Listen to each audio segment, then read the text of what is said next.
Assalamualaikum dan salam sejahtera.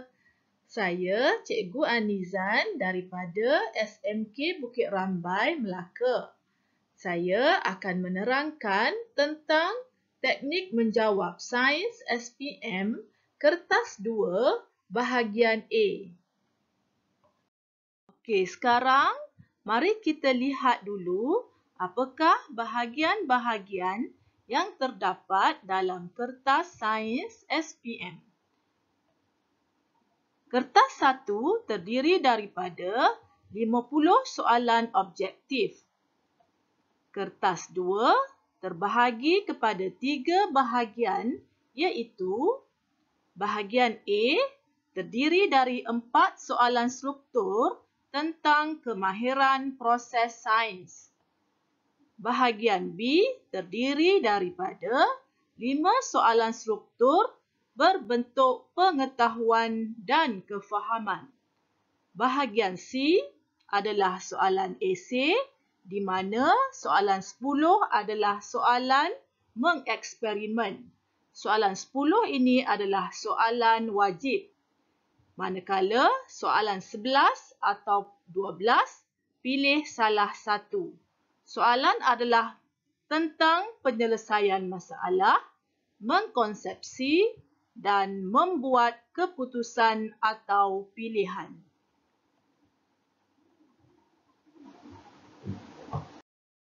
Antara kemahiran proses sains adalah pemerhatian, membuat inference, mengenal pasti pemboleh ubah, membuat hipotesis, berkomunikasi menggunakan graf atau carta bar, hubungan ruang dan masa, mengukur dan menggunakan nombor, mendefinisi secara operasi, meramal, mengelas dan mengeksperimen.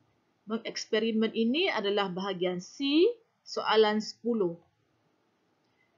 Setiap KPS boleh diuji lebih daripada sekali. Bagaimanakah kita boleh mengenal pasti pemboleh ubah? Yang pertama, daripada pernyataan ayat. Yang kedua, daripada jadual. Yang ketiga, daripada graf. Dan yang keempat, daripada gambar rajah. Okey, sekarang mari kita lihat apakah tips untuk mengenal pasti jenis pemboleh ubah. Pemboleh ubah dimalarkan adalah perkara yang kita tetapkan sepanjang eksperimen.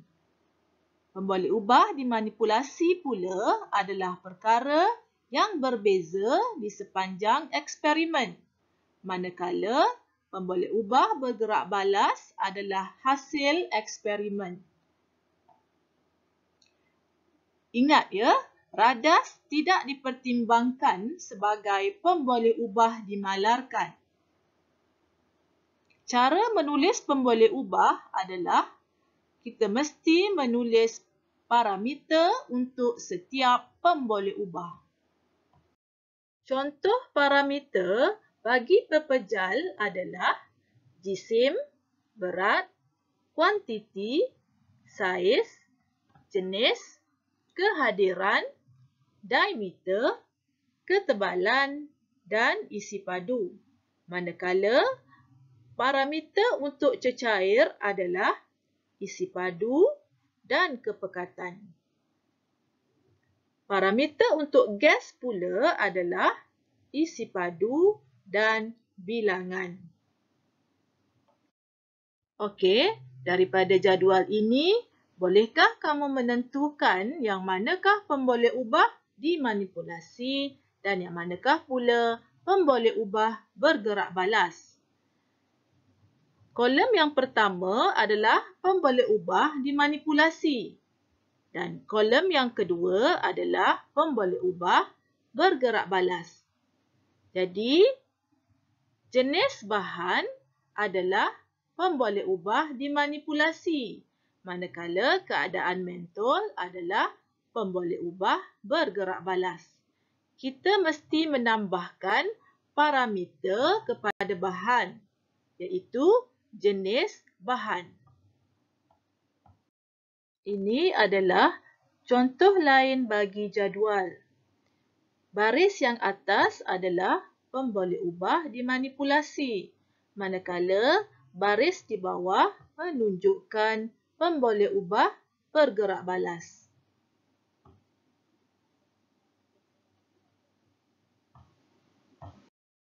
Daripada graf juga, kita boleh menentukan jenis-jenis pemboleh ubah. Di paksi Y adalah pemboleh ubah bergerak balas, manakala di paksi X adalah pemboleh ubah dimanipulasi. Okey, daripada rajah juga kita boleh menentukan jenis-jenis pemboleh ubah. Yang pertama, pemboleh ubah dimanipulasi adalah keadaan plumbum 2 bromida. Pemboleh ubah bergerak balas adalah bacaan emitter. Manakala pemboleh ubah dimalarkan adalah isi padu plumbum 2 bromida. Okey, sekarang mari kita lihat jenis-jenis graf. Yang pertama, ini adalah graf garis. Ini pula adalah histogram. Histogram biasanya digunakan untuk mewakili variasi selanjar. Ini pula adalah graf bar ataupun dipanggil juga graf palang. Graf ini biasanya mewakili variasi tak selanjar.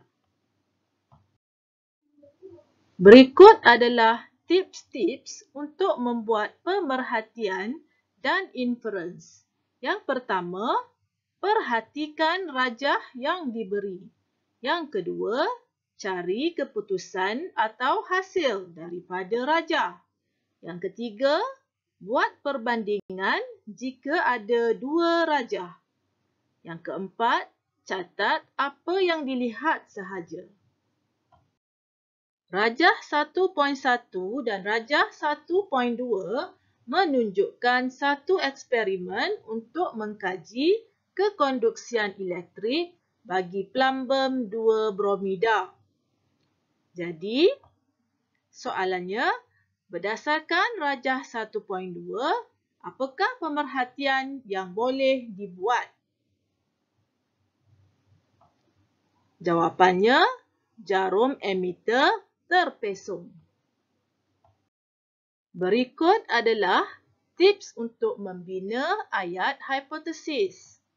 Yang pertama, dalam ayat hipotesis mesti mempunyai hubungan antara pemboleh ubah dimanipulasi dengan pemboleh ubah bergerak balas. Yang kedua, ingat, tidak boleh ada perkataan seperti mengkaji atau menentukan dan perkataan-perkataan seperti di bawah. Contohnya, bergantung, berbeza, berlainan, mempengaruhi atau dipengaruhi.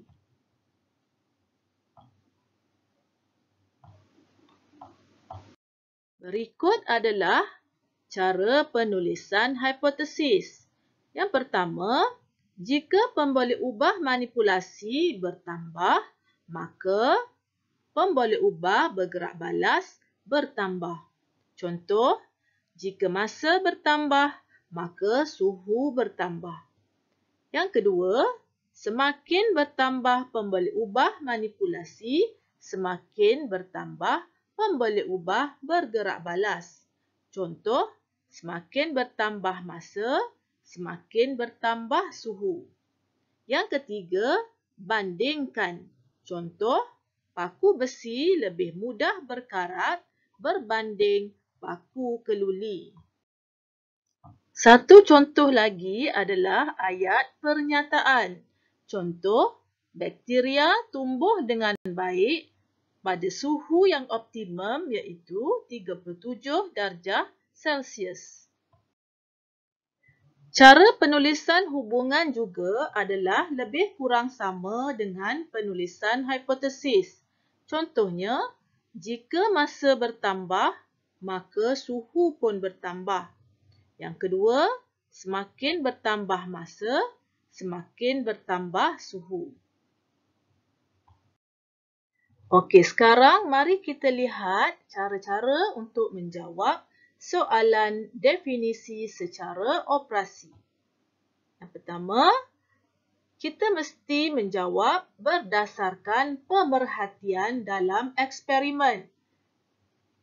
Dan ini adalah ayat umum untuk menjawab soalan definisi secara operasi.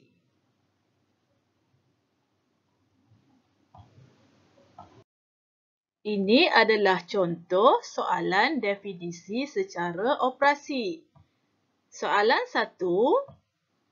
Berikan definisi secara operasi bagi aloi. Jawapannya, aloi ialah suatu bahan yang ditunjukkan oleh paku besi tidak berkarat. Aloi adalah perkataan yang kita hendak definisikan, manakala paku besi tidak berkarat adalah pemerhatian daripada eksperimen. Ini pula adalah contoh yang kedua. Berikan definisi secara operasi bagi penapaian. Jawapan, penapaian ialah suatu proses yang membebaskan gelembung-gelembung gas. Penapaian adalah perkataan yang hendak kita definisikan, manakala gelembung-gelembung gas adalah pemerhatian daripada eksperimen. Baiklah, sekian sahaja. Terima kasih kerana sudi menonton. Jangan lupa subscribe, like dan share. Terima kasih. Bye.